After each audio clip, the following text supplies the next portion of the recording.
When I started making client success the number one priority, my business started doing really, really well.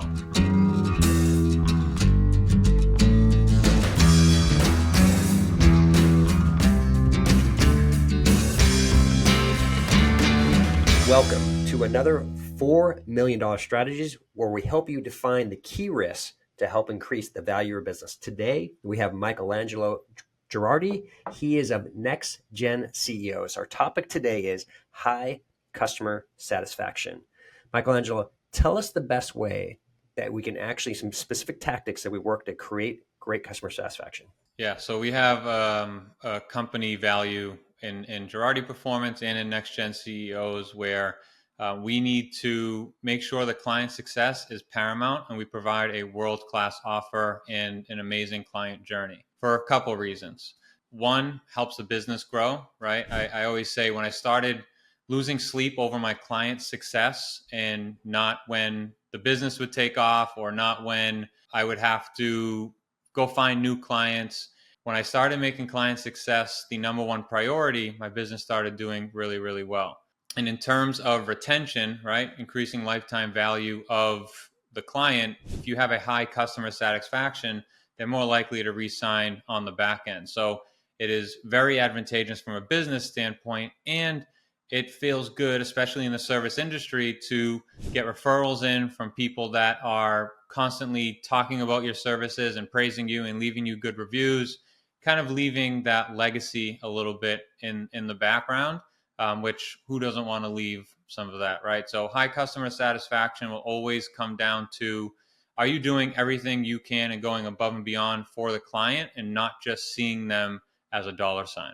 I love that. So how do you start out with the beginning? That's such an interesting part is like, how do we help make sure we exceed customer expectations? So how do you set that baseline up front to make sure you're exceeding them? So it all starts on the sales call, right? Setting expectations, but over delivering. So I tell my co-coaches, when someone says they need accountability, it doesn't mean check in once a week. Like, you give them accountability, go above and beyond every single day to make sure that they feel heard and not like a faceless client, and to make sure that, again, their needs are being met and then some. So that way you as a business owner know you will have a raving fan at the end of the day. So we first start off with a roadmap.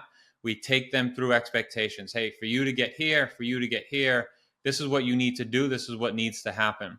So I think it starts with good expectations and then guiding them along the journey, but also being their biggest fan when they hit certain milestones, right? So when, example, 10 pounds lost or their first $10,000 month, you be overexcited for them, because that is a big deal. And if they know that you are invested in them, they're much more invested in you and your process. Okay, so what is a big challenge that you typically see when it doesn't work? Well, you have high drop off rate. Your referrals is going to be not so hot, and you don't feel good as a coach, right? You start getting a little bit of imposter syndrome and wondering if there's anything that you could have done or if you're even a good coach. So if you don't have high customer satisfaction, I think you have to reevaluate how you're going about the client journey. Perfect. Michaelangelo, thank you so much for your insights on how to create great customer satisfaction. Awesome.